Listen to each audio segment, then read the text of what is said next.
আসসালামু আলাইকুম এভরিওয়ান, কেমন আছেন সবাই? আশা করছি অনেক অনেক ভালো আছেন।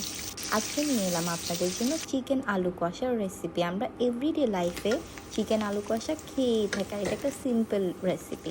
কেউ পাতলা ঝোল দিয়ে খেয়ে থাকে, আবার কেউ একটু ঘন ঘন ঝোল ঝোল খেয়ে থাকে। আমার আবার একটু ঘন ঘনটা ভালো লাগে। এই যে প্রথমে আমরা পেঁয়াজ দিয়ে দিলাম, একটু বেরেস্তার মতো লাল লাল করলে টেস্টটা ভালো আসে। আদা বাটা, রসুন বাটা, পেঁয়াজ বাটা, মরিচ গুঁড়ো, হলুদ গুঁড়ো, মশলা গুঁড়ো দিয়ে হালকা একটু পানি দিয়ে আমরা ভালোভাবে মশলাটাকে কষিয়ে নেব।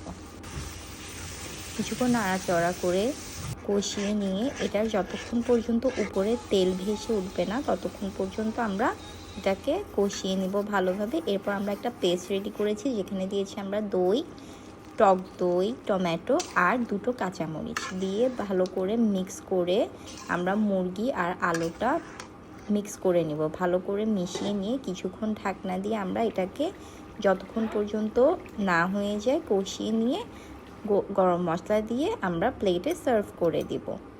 এই যে আমাদের চিকেন কষা রেসিপি, টেস্টটা খুবই ভালো এসেছে। Thank you for watching.